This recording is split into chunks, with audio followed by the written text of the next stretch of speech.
आज की कहानी की शुरुआत होती है एक कपल को दिखाते हुए जिनके इरादे कुछ ठीक नहीं लग रहे हैं देखने से। दरअसल आज इन दोनों का प्लान है ग्रोसरी स्टोर को लूटने का, जिसके लिए पूरी तैयारी के साथ है। हालांकि जब पूरा स्टोर लूटने के बाद भी जोडी का मन नहीं भरा, क्योंकि उसने कैशियर के पीछे रखे एक बॉक्स को देख लिया और जिद करने लगी कि उसे खोलो। लेकिन वो कैशियर उसे आगाह करता है कि उसमें वो नहीं है जो वो उससे चाहिए, इसीलिए उसे मत खोलो। लेकिन जोडी के मन में लालच था, इसीलिए उसने उसे खोल दिया। तभी एक गोली की आवाज आई। हम सीधा पहुंच गए एक वीराने जंगल में, जहां एक सहमी सी अकेली लड़की जो न जाने कब से यहाँ भूख के कारण भटक रही है। आगे पीछे उसके कोई नहीं था, न जाने क्या हुआ था उसके साथ अतीत में जो अभी इस हाल में है वो। लेकिन फिलहाल अभी उसे अपने सामने एक लकड़ी की झोपड़ी दिखाई देती है। वो फौरन उसके अंदर चली गई, जहाँ समांथा को खाने से भरा एक बैग दिखा। जो कुछ भी था उसके हाथ लगा, उसे वो खाना शुरू कर देती है। लेकिन तभी बाहर से किसी की डरावनी आहट सुनाई दी। कोई तो है जो इस तरफ बढ़ रहा है। इस डर के चलते समांथा वहां रखे एक बेड के नीचे छुप गई। तभी वो शख्स अंदर आया। हाथ में उसके एक कुल्हाड़ी थी, पर वो कौन था ये हम नहीं देख सके। उसने अपने खाने का बैग उठाया और चुपचाप चल पड़ा। नीचे छुपी समांथा चुपचाप सहमी सी छुपी रहती है। जब कुछ समय बीत गया तो उसने निर्णय लिया कि अब उसे यहाँ से बाहर निकलना चाहिए, इसीलिए वो फौरन भागने का फैसला करती है। लेकिन तभी अचानक उसकी टक्कर उसी आदमी से हो गई जिसका नाम टॉम था। लेकिन वो उसे कोई नुकसान नहीं पहुंचाता, बल्कि वो तो उसकी मदद करता है। जो देख समांथा उससे माफी मांगती है कि उसने उसके बैग से खाना चुराया, क्योंकि वो 2 दिन से भूखी थी। दरअसल उसकी कार खराब हो गई है बीच रास्ते में, तो उसका हस्बैंड पास के ही पेट्रोल पंप पर गया मदद के लिए, लेकिन अभी तक वो लौटा ही नहीं। इत्तेफाक की बात यहाँ ये थी कि टॉम की कार भी खराब हो चुकी है, बल्कि वो तो यहाँ 3 दिन से फंसा हुआ है। अब ये सुनते ही समांथा घबरा गई और कहा कि उसे जाना होगा अपनी पति के लिए, हो सकता है कि वो आ गया हो। तो टॉम भी उसके साथ जाता है, लेकिन वहाँ कोई नहीं था, इसीलिए दोनों वहाँ एक नोट छोड़ देते हैं। कुछ गर्म कपड़े लेकर वापस उसी झोपड़ी में आ गए। अब रात होने पर यहाँ का तापमान बहुत ज्यादा गिर जाता है, इसीलिए टॉम उसे कंबल ओढ़ने को कहता है, जो वो कार से लेकर आई थी। पर उसे ये समझ नहीं आया कि उसका पति उसे ऐसे बीच जंगल में अकेले छोड़कर क्यों चला गया। साथ लेकर भी तो जा सकता था। तो समांथा ने बताया कि वो प्रेग्नेंट है, इसीलिए उसने ऐसा किया होगा। ये सुनने पर टॉम उसके बेड पर सोने को कहता है और खुद जमीन पर सोने की बात करता है। सोने से पहले उसने उसे पीने का पानी दिया, जो कि वो पास में बह रही एक झील से लेकर आया था। लेकिन अजीब बात यह थी कि अगले दिन जब वो वापस गया तो वो झील का नामो निशान ही नहीं था। पर इन्हीं उलझन भरे सवालों को लेकर दोनों सोने के लिए चले जाते हैं। बीच में समांथा को एक बुरा सपना भी आता है, जिससे कि सुबह उसकी जल्दी आंख खुल जाती है। लेकिन आसपास उसे टॉम कहीं दिखाई नहीं देता। बाहर गई तो उसे एक सफेद बालों वाली लड़की बेहोश पड़ी मिली। फौरन वो उसे लेकर झोपड़ी के अंदर आई। इधर टॉम अपनी कार में से कुछ फ्यूल निकालता है ताकि वो उसे समांथा की कार में डाल दे, जिससे वो लोग यहाँ से निकल सके। इधर इस तरह उस सफेद बाले वाली लड़की को होश आता है। तब हम पहचान पाते हैं, अरे ये तो जोडी है, वही ग्रोसरी स्टोर पर चोरी करने वाली लड़की। पर ये यहाँ कैसे आ गई? अब जब उसने समांथा को देखा, सोचा कि ये कोई गलत औरत है और ये जगह उसी की है। तो समांथा ने उसे पूरी दास्तान बताई, लेकिन अब भी उसे उस पर यकीन नहीं हो रहा है, इसीलिए गुस्से में वो झोपड़ी से बाहर चली गई। इस दौरान टॉम फ्यूल लेकर आ रहा होता है तो अचानक 2 बारी गोली चली, जिससे वो इतना ज्यादा डर जाता है कि उसके हाथ से वो फ्यूल गिर जाता है। उसने आवाज लगाई, क्या कोई आस पास है?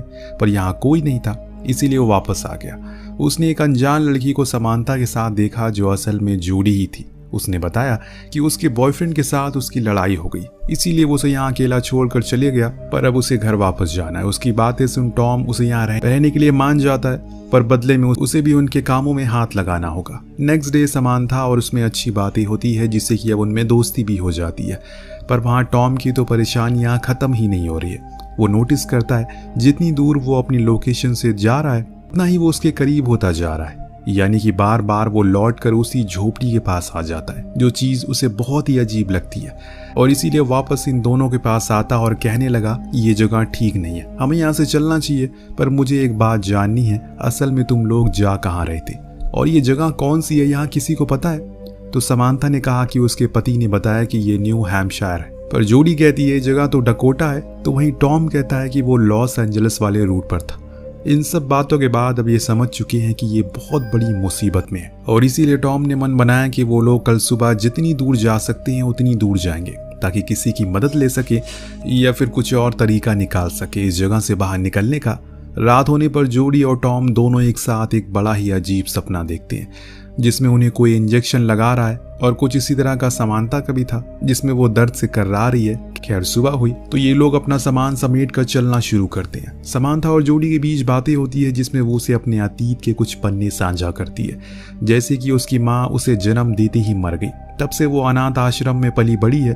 तभी अचानक उसके पैर पर एक चीज टकराई और वो गिर पड़ी। उसी समय उसके जेब से पैसों की गड्डी गिरी, जिसे देख टॉम अचंभित हो गया और जल्दी ही पूछा कि इतने पैसे तुम्हारे पास कहाँ से आए। जवाब में कहा कि ये उसकी खुद की सेविंग है जो उसने अपने बॉयफ्रेंड के साथ रखी थी, पर जाते टाइम उसने उसे ले ली।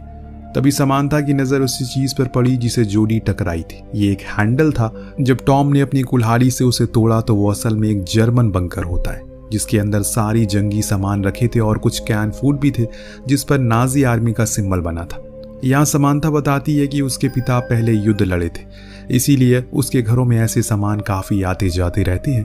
टॉम उन सभी कैन को बाहर लाता है और फिर दोनों को लेकर बाहर आता है, लेकिन परेशानी की बात ये थी कि ये फिर उसी केबिन के पास आ गए थे। अब इनके हिसाब से तो ये सीधा चल रहे थे, पर शायद इनके हिसाब से कुछ भी यहाँ चलने वाला नहीं है। अगले पल हम देखती हैं कि तीनों ही डिनर करते हैं। दिन दोनों लड़की आपस में बातें करती होती है तो जॉडी समानता से सच कह देती है कि वो चोरी करती है क्योंकि उसके अलावा उसके पास कुछ करने को नहीं है, वो पढ़ी लिखी नहीं है। समानता ने उसे गुजारिश की क्या वो उन पैसों को दोबारा देख सकती है जो उसने लूटे थे, क्योंकि इतने पैसे उसने आज तक कभी नहीं देखे। तो जॉडी खुशी खुशी उसे वो पैसे दिखा देती है, जो देख उसे हंसी आ गई क्योंकि ऐसा लगा कि वो मजाक कर रही है, क्योंकि उस पर स्टाम्प 1984 का था। उसके हिसाब से वो पैसे फ्यूचर के हैं, पर जॉडी ने कहा कि नहीं, वो 1984 ही में रहती है, लेकिन समानता के हिसाब से ये साल तो 1964 का है। अब ये सब कुछ बहुत ही अजीब था, यानी कि दो औरतें हैं, सेम जगह पर हैं, लेकिन डिफरेंट टाइमलाइन से, अलग अलग समय से हैं। अब जब टॉम आया तो उसे भी यही सवाल किया गया कि वो किस साल से है, तो वो कहता है कि वो 2011 से है।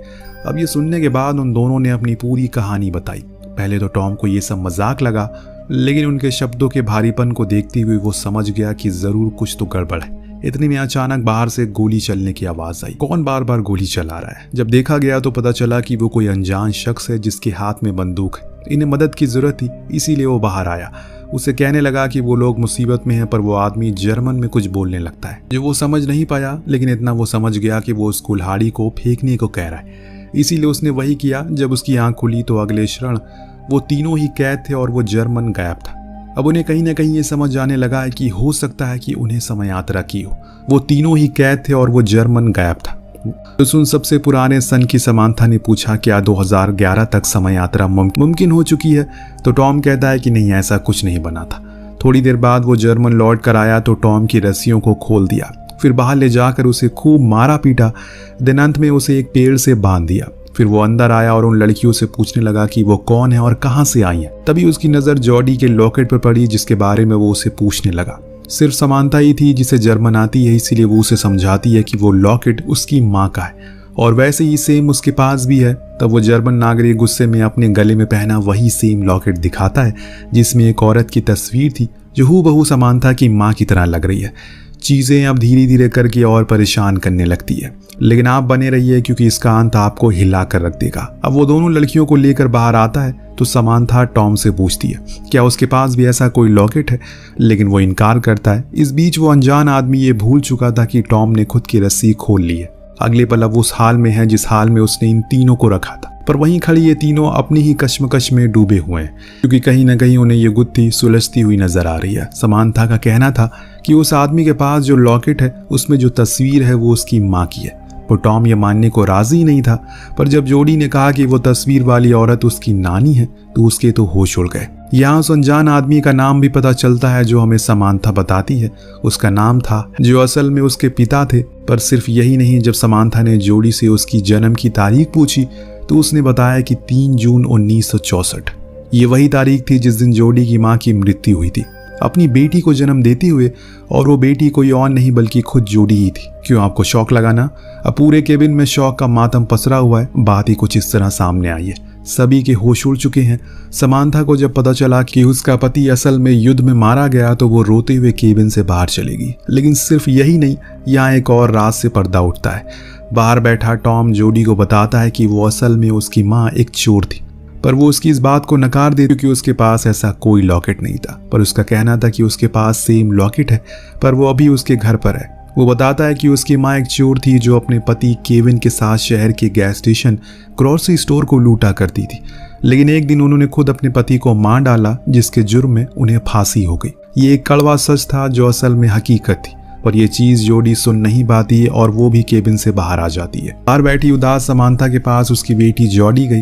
अब वो एहसास कुछ अलग है, पहले वाली चीज खत्म हो चुकी है, क्योंकि समांथा को जब से पता चला कि वो अपनी बेटी को जन्म देते मर जाएगी, उसकी तो मानो दुनिया ही उजड़ गई। लेकिन वो खुश है क्योंकि उसकी बेटी जिंदा है और उसके नाना नानी उसका ख्याल रखेंगे बाद में। लेकिन जोडी ने बताया कि नाना नानी उस पर बहुत अत्याचार करते हैं और हमेशा भूखा रखते हैं, इसीलिए उसने बचपन में ही उसे घर छोड़ दिया। ये सुनने के बाद वो रोने लगी और फौरन केबिन में आकर हैंसमैन यानी कि अपने पिता को सारी बात समझाई और फिर उसे फ्री करने की कोशिश में लग गई। पर टॉम उसे ऐसा करने से मना करता है क्योंकि वो खतरनाक हो सकता है, पर समांथा को यकीन है कि उसके पिता उसे कुछ नहीं करेंगे। लेकिन जैसे ही वो फ्री हुआ, अपनी बंदूक और कपड़े लेकर भाग गया वहां से। इस बीच समांथा को फिर से अपना वही डरावना सपना याद आता है जब वो अपने बच्चे को जन्म देते हुए मर गई थी, क्योंकि उस समय एडम यानी कि उसका पति जंग में था और घर पर एम्बुलेंस लेट पहुंची। तो वहीं टॉम ने भी बताया कि उसने भी ऐसा कुछ सपना देखा था जिसमें वो उस फादर को शूट कर देता है जो उसका शोषण करता था और फिर उसके बाद खुद को भी शूट कर लेता है। वहीं आखिर में बारी आई जोडी की, तो उसे भी वही फांसी वाला दिन याद आता है। यानी कि तीनों को ये अभी पता है कि वो मरने वाले हैं और कैसे कैसे मरने वाले हैं ये भी जानते हैं, पर अभी मरे नहीं है। तो यानी कि ये तीनों अपना अतीत बदल सकते हैं, जिस चीज के लिए टॉम इन्हें फौरन उसी जर्मन बंकर में लेकर जाता है, क्योंकि उसका मानना था कि ये सब हैंसमैन की मौत के बाद से ही शुरू हुआ था। तो हमें सबसे पहले उसे रोकना होगा। समांथा ने बताया कि उसके पिता की मौत 14 मई को हुई पोलैंड में एक एयर स्ट्राइक में, और आज 14 मई थी और जिस जगह ये खड़े हैं वो पोलैंड ही है, यानी कि उनके पास मौका है। टॉम ने दिमाग लगाया और बताया कि अगर हैंसमैन की मौत नहीं होगी तो उसकी बीवी यानी कि समांथा की दूसरी शादी नहीं करेगी, जिसका मतलब ये होगा कि वो घर पर होगा और तब वो समांथा को लेबर पेन के दौरान हॉस्पिटल ले जा सकेगी। इसीलिए वो फौरन हैंसमैन को ढूंढने निकल जाता है जो केबिन में रेडियो से कनेक्शन बना रहा था, पर वो खराब था। तो समांथा ने उसे एयर स्ट्राइक के बारे में बताया, पर वो उसकी एक नहीं सुनता और भागने लगता है। तब टॉम उसे रोकने की भरपूर कोशिश करता है, लेकिन इसी में एक भयानक गलती हो जाती है। हैंसमैन ने गोली चला दी जो जाकर लगती है सीधा जोडी को। वो तो भाग जाता है, लेकिन ये दोनों घायल जोडी को लेकर केबिन में आते हैं। टॉम अब बहुत ही ज्यादा परेशान था, क्योंकि अगर जोडी मर गई तो वो कभी पैदा ही नहीं हो पाएगा।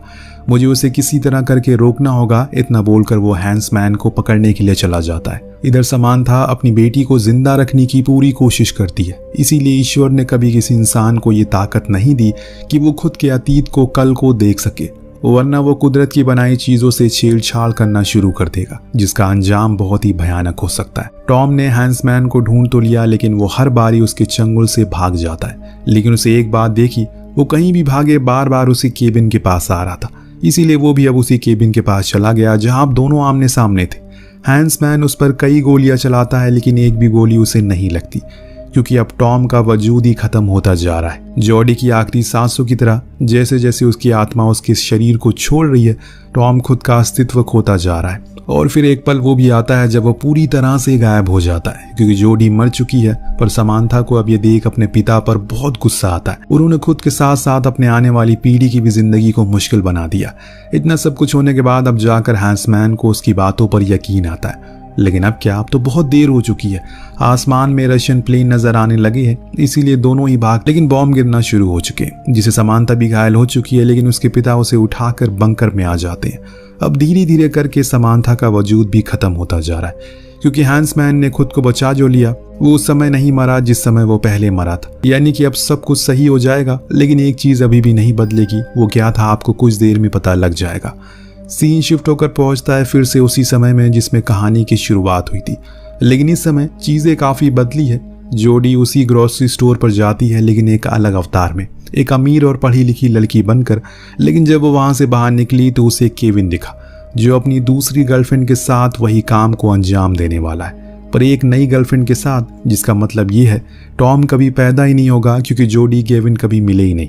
और ऐसा इसलिए हुआ क्योंकि समांथा अभी जिंदा है, जिसे हम अगले सीन में देखते हैं, जिसके हाथ में अपने पिता की अस्थियां हैं, जिन्हें मान सम्मान के साथ उसने श्रद्धांजलि दे दी 1964 में।